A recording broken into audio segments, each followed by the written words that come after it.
காஞ்சி மகா சுவாமிகள் அருளிய தெய்வத்தின் குரல் பாகம் 4 பகுதி 354. அதிகாரிகளையொட்டி உபதேச மாறுபாடு. இந்த நாளில் எல்லாருக்கும் எல்லாவற்றையும் சொல்கிறது போல அப்போது பண்ணமாட்டார்கள். பாத்திரம் அறிந்து யோகியதை பார்த்து அதிகாரம் உள்ளவருக்கே சொல்வார்கள். சரியாக புரிந்து கொள்ள முடியாதவர்கள், புரிந்து கொண்டாலும் அதை முறையாக பாடுபட்டு அனுஷ்டானத்துக்கு கொண்டு வர முடியாதவர்கள், தப்பாக புரிந்து கொண்டதை அனுஷ்டானம் செய்து விபரீதத்தை உண்டாக்கி கொள்ளக்கூடியவர்கள் என்று இப்படியெல்லாம் இருக்கக்கூடிய சராசரி ஜன சமூகம் முழுவதற்கும் ஒரு பெரிய தத்துவத்தை நிரம்பவும் அப்பியாச வைராகிய சாதனை தேவைப்படும் சித்தாந்தத்தை சொல்ல மாட்டார்கள். பிரிண்டிங் பிரஸ் வராததால் ரொம்ப குறைச்சலாகவே பிரதி எடுக்கக்கூடியதாக சுவடிகளில் அவர்கள் சாஸ்திரமாக எழுதி வைத்தது யார்? யோகியதை உள்ள பாத்திரர்களாக இருந்தார்களோ, அதாவது அதிகாரிகள் என்று கருதப்பட்டவர்களாய் இருந்தார்களோ அவர்களுக்குத்தான் பிரயோஜனப்பட்டன. யார் வேண்டுமானாலும் வாங்கி ஒரு பொழுதுபோக்குக்காக அல்லது கியூரியாசிட்டிக்காக படிக்கிற விதத்தில் பெரிய விஷயங்கள் புஸ்தகங்களில் இறைப்படவில்லை. நானே கூட கூட்டத்தில் பேசும்போது ஜனங்களுக்கு எட்டாத தத்துவங்களை இப்போதே எல்லாரும் அபியசிக்க வேண்டும் என்கிறார் போல வற்புறுத்தி சொல்லி கொண்டு போனால் அது தப்புதான். சதா சர்வகாலமும் மாயையிலேயே உழன்று கொண்டிருக்கிற சர்வ ஜனங்களும் இந்த மாயைக்கு அப்பாற்பட்டதாக ஆத்மா என்று ஒன்று இருப்பதை தினமும் கொஞ்சம் நினைத்து கொள்ளத்தான் வேண்டும்.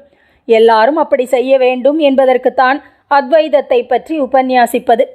அந்த பரம தத்துவம் ஒருத்தருக்கு கூட நஷ்டப்பட்டு போகாமல் அதை எல்லாருக்கும் தெரிவிக்க வேண்டிய கடமை ஆச்சாரியாளுடைய மடத்தில் இருக்கிற எங்களுக்கு இருக்கிறது. ஆனாலும் தினமும் கொஞ்சம் அத்வைத நினைப்பு இருக்கணும் என்றுதான் சராசரி ஜனங்களுக்கு சொல்லணுமே தவிர இப்போதே எல்லாரும் எல்லாவற்றையும் விட்டுவிட்டு ஆத்ம விசாரத்தில் உட்காருங்கள் என்று சொல்லக்கூடாது. அது சாத்தியமில்லாததை சொல்வதே ஆகும். அதிகாரிகளாய் இல்லாதவர்கள் அப்படி செய்ய பார்த்தால் அநேக கஷ்டங்கள் கெடுதல்கள் ஏற்படும். ஆகையால் துவைதமான கர்மா பக்திகளையே பொதுமக்களுக்கு அதிகம் சொல்லி அதில் அவர்கள் நன்றாக இறங்கி அப்பியசிக்கிற அளவுக்கு வற்புறுத்தி சொல்லி அத்வைத லட்சியத்தை நினைவூட்டுவதோடு நிறுத்தி கொள்ள வேண்டும். காரியத்திலேயே பற்று வைக்கக்கூடியவர்களாய் இருக்கிற பாமர ஜனங்களுக்கு காரியமில்லாத வேதாந்த சத்தியங்களை சொல்லி புத்தியை குழப்பக்கூடாது என்றே கீதையில் பகவான் கட்டளை போட்டிருக்கிறார். துவைதத்துக்கே அதிகாரிகளாக தற்போது இருக்கிறவர்களை கொஞ்சம் கொஞ்சமாக பக்குவப்படுத்தித்தான் அத்வைதத்தை சாதனையாக அபியசிப்பதற்கான விஷயங்களை சொல்ல வேண்டும். துவைதமாகவே முதலில் நிறைய ஆரம்பித்து கொஞ்சம் கொஞ்சமாக குறைத்து கொண்டே போய் அப்புறம் அத்வைதத்தை நிறைய சொல்ல வேண்டும். துவைத அத்வைத அதிகாரிகளை பொறுத்தே உபதேசம் வித்தியாசமாய் இருக்க வேண்டும்.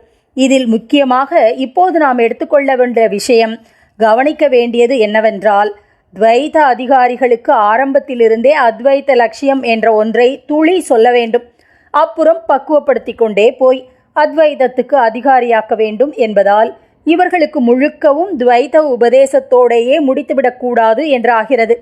ஆனால் இவர்கள் அத்வைதத்துக்கு அதிகாரிகளாவதற்கு பக்குவப்பட்ட பிற்பாடோ இவர்களுக்கு துவைதத்தை பற்றி கொஞ்சம் கூட சொல்லக்கூடாது.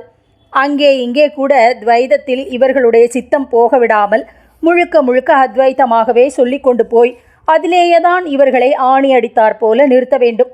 துவைதிகள்தான் துவைதத்துக்கு மேலே அவர்கள் போக வேண்டியதான நிலைகளை பற்றி கொஞ்சம் கொஞ்சமாக தெரிந்து கொள்ள வேண்டுமே தவிர அத்வைத சாதகர்கள் அவர்கள் விட்டுவிட்டு வந்த துவைத சமாச்சாரங்களை மறுபடி நினைத்து கொள்ள வேண்டியதில்லை. அவற்றை மறக்கத்தான் வேண்டும். அதனாலேதான் அப்படிப்பட்டவர்களுக்கான சாஸ்திரங்கள் ஈஸ்வரன், ஈஸ்வர கிருபை உள்பட துவைத அத்வைதமான எதையும் விஸ்தரிப்பதில்லை. நம்முடைய தேசத்தில் தத்துவங்கள் அறிவு மட்டத்தோடு நிற்காமல் அவற்றின் அனுபவத்தை பெறுவதற்கான அனுஷ்டானங்களையும் விஸ்தாரமாக கொண்ட சம்பிரதாயங்களாக இருக்கின்றன. இவற்றை அனுஷ்டிக்கக்கூடிய அதிகாரிகளா என்று பார்க்காமல் லெக்சர் பண்ணினால் அது சரியே இல்லை. அத்வைத சித்தாந்தத்தை போல மகா பாவிகளே கடினமான நீண்ட சாதனைக்கு அப்புறம்தான் அனுபவத்துக்கு கொண்டு வரக்கூடியதான தத்துவ சாஸ்திரத்தை ஜனநாயக ரீதியில் பிரச்சாரம் செய்வது யுக்தமில்லை. அத்வைத சாஸ்திரங்கள் கர்மானுஷ்டானம் உபாசனை ஆகியவற்றில் நன்றாக முன்னேறி அவற்றையும் விட்டுவிட்டு சந்நியாசம் வாங்கி கொண்டு மகா வாக்கிய உபதேசம் பெற்று ஆத்ம விசாரம் செய்ய ஆஸ்தை உடையவர்களை கருதியே முக்கியமாக எழுதப்பட்டவை.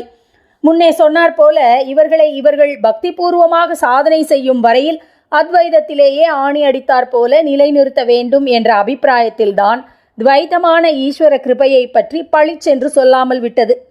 நிதித்தியாசனத்தில் மேலே மேலே உயர்ந்த நிலைகள் கிட்டி மனோநாசத்திலேயே முடிந்து ஆத்ம சாட்சா்காரம் ஏற்படுகிறதென்று சொன்னாலும் இப்படி மேலும் மேலும் உயர்நிலைகளை அடைவிப்பது ஈஸ்வர கிருபைதான் என்று சொல்லி இவனுக்கு வேறான ஒரு ஈஸ்வரனை அந்த இடத்தில் வலியுறுத்துவதில்லை.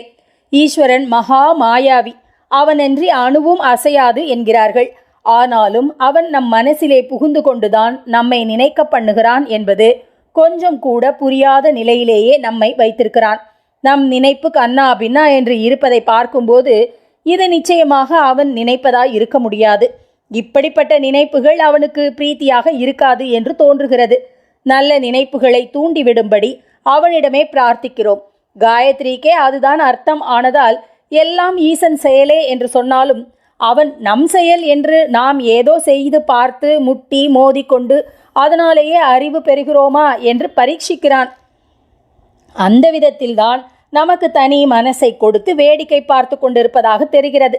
எல்லாம் அவன் திட்டம், எல்லாம் அவன் செயல் என்றால் அப்புறம் நாம் நம்மை திருத்தி கடையேற்றிக் கொள்வதற்காக சாதனை ஒன்று செய்ய வேண்டியதே இல்லையே. நம் தனி மனஸ் தன்னிஷ்டமாக ஒன்றில் போவதற்கு அவன் எவ்வளவு தூரம் இடம் கொடுப்பான்? எப்போது கொஞ்சமும் இடம் கொடுக்காமல் தானே பூராவும் எடுத்துக்கொள்வான் என்று யாரும் சொல்ல முடியாது. ஆகையினால் ஆத்ம விசாரத்தில் நாம் பிரவேசித்து அவனால் கொஞ்சம் கொஞ்சமாக உயர்த்தப்படுகிற மனசையும் கூட அவன் பூர்ணமாக எடுத்துக்கொள்வதற்கு முன் விளையாட்டு பார்க்கக்கூடும். அதாவது அப்போது கூட ஜீவ மனஸ் சுதந்திரமாக நினைத்து முடிவு பண்ண ஈஸ்வரன் அனுமதிக்கக்கூடும். இம்மாதிரியான உச்சகட்டத்திலே ஜீவனானவன் துவைத்தமான ஈஸ்வர கிருபை இத்தனை நன்றாயிருக்கிறதே, அதனால் இதை செய்கிற ஈஸ்வரனிடம் துவைத்தமாய் பக்தி பண்ணிக்கொண்டே அதோடு நின்றுவிட்டால் என்ன என்று நினைக்கலாம் அல்லவா? அப்போது இதே ஈஸ்வரனின் அரூபமான நிர்குணமான சார சத்தியத்தில் ஜீவன் ஒன்றாவது எப்படி? ஒரு ஜீவன் தானாக இஷ்டப்பட்டு கேட்கிறதை கொடுப்போம் என்று ஈஸ்வரன் கடைசி மட்டும் விளையாட்டு பண்ணுவானாகில் இவனுக்கு அத்வைத சித்தி எப்படி கிடைக்கும்?